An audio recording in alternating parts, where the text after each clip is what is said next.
The video came to me from a source at Interpol, and all it had was the subject line, "Brace yourself."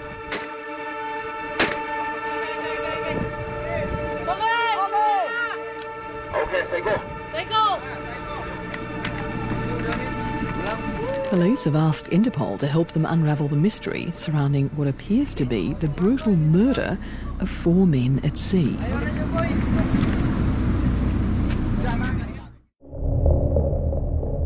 Two-thirds of the planet is covered by water.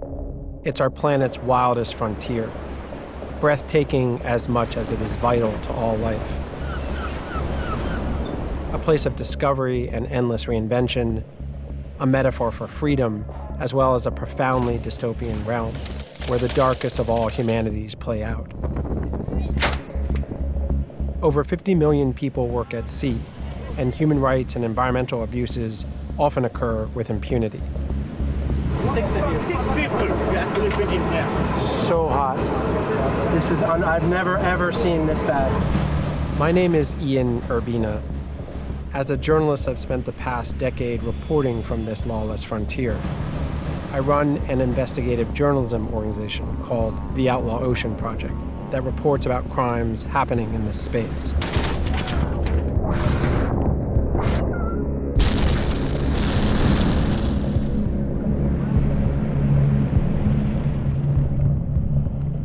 This is the Outlaw Ocean.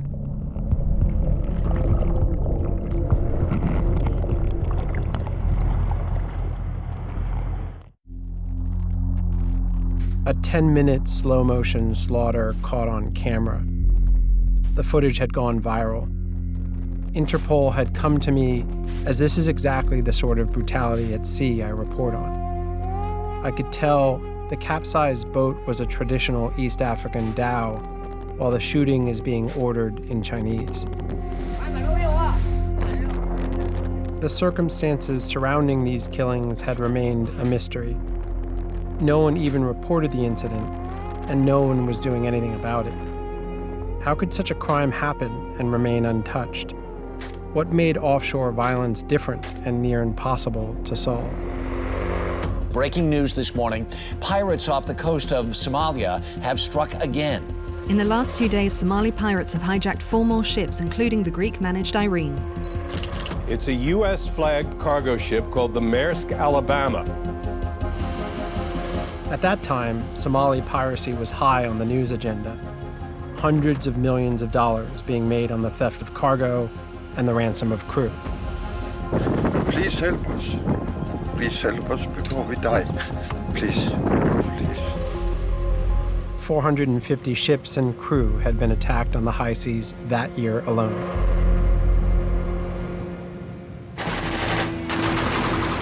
These clips capture the increasing violence at the time. A $20 billion industry for private security was born almost overnight.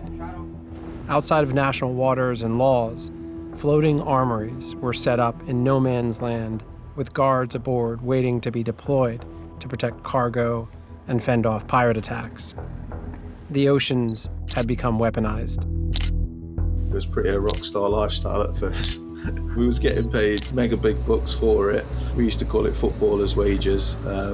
All we were doing basically is either drinking beer in Djibouti and beating up legionnaires, or going on ships waiting to get attacked by pirates.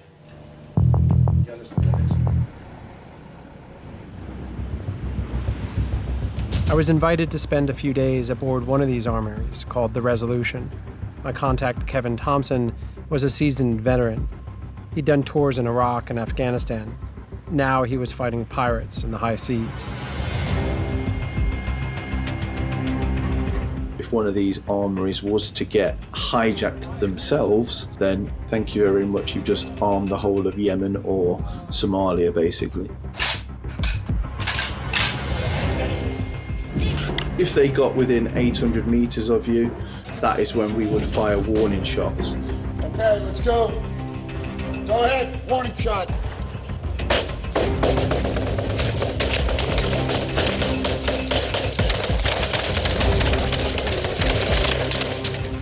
Some of the pirates, they want to have a fight and they'll come closer and then they'll start shooting at us.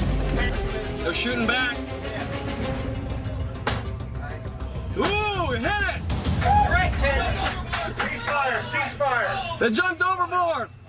Every single time I've had a firefight with the pirates, I've always obviously been the winner. That's why I'm still here. And we just leave them in the water and we continue on our way. To save money, the shipping industry, responsible for handling 80% of everything we consume on land, moved from 4-man security teams to teams of 2 or 3 less experienced men. And though Kevin described the resolution as the best in the business, I'd heard plenty of complaints from other armories about the filthy conditions, the lack of Wi-Fi, and above all, the boredom. Though intangible, this boredom had weight, and the longer it sat on the men, the more it crushed them. Attacks could easily be mishandled, with possibly deadly consequences. I think being at sea brings out the worst in people.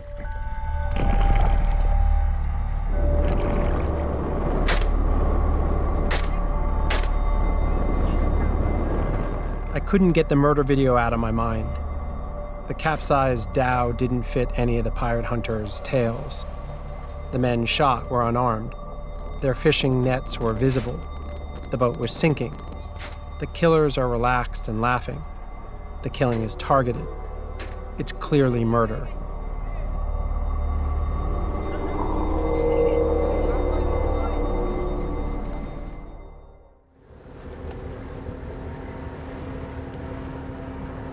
They're using the excuse of piracy just to get away with it, because in that part of the world, there's a lot of pirates, and they say, oh yeah, it was just pirates, yeah, not a problem then. But, you're in international waters, and there is no law at sea. Why go and kill someone that doesn't need to be killed just because he's fishing in your area? A breakthrough came from a private open source intelligence company called Trigmac Tracking. I contacted them and asked to help investigate this crime since virtually no one else in the world was doing so.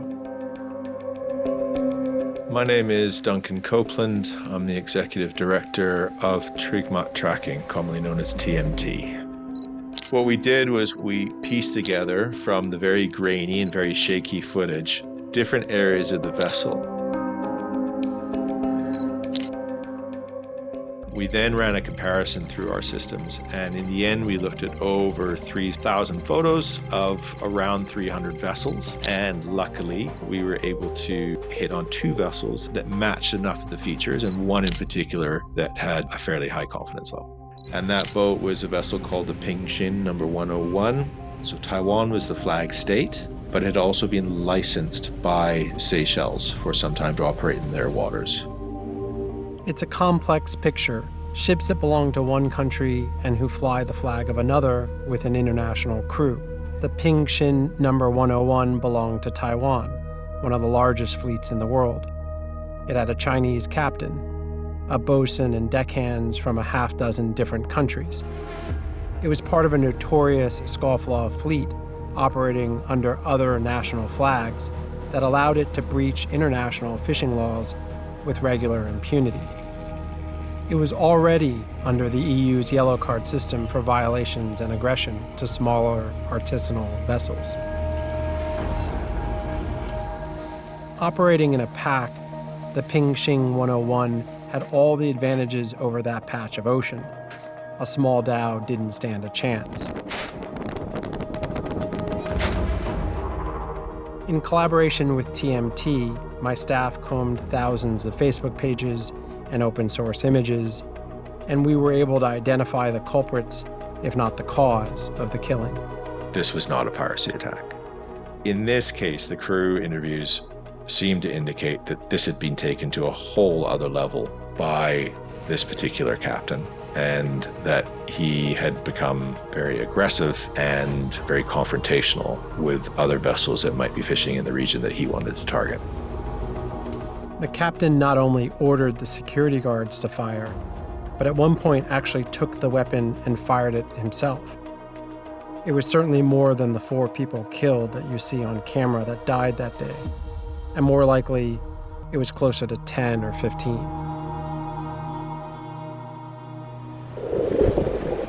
Since this incident, the Pingxing 101 mysteriously disappeared.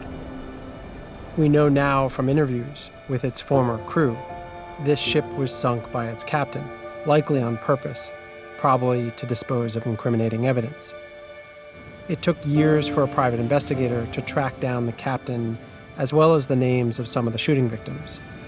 3 were brothers from Pakistan, young fathers who left young children behind. After 7 years of investigation by the Outlaw Ocean Project, the captain who ordered their killings was eventually arrested. We have to imagine that for every video that's shot and makes it into a platform like YouTube, there must be many cases that were never documented at all. This again goes to the narrative that there is a lot happening at sea that we never ever hear about, particularly on the high seas, so very much out of sight, out of mind of any country.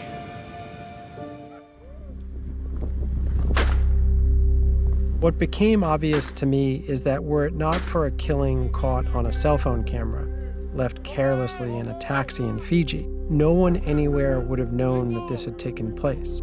Despite dozens of witnesses and troves of evidence, violent crimes occur regularly and with full impunity because the workforce that operates in this space is poor, invisible, and has no leverage with the law. It also occurs because there's no requirement under maritime law to report it, no central database for logging crimes, and flag registries don't want investigations that may require them to actually do something about it because the legalities of doing so are complex and costly. The old saying is crime is only countered as much as it is counted, and at sea, that's not much. There are no skid marks on the outlaw ocean. Here, bodies and evidence simply sink beneath the waves.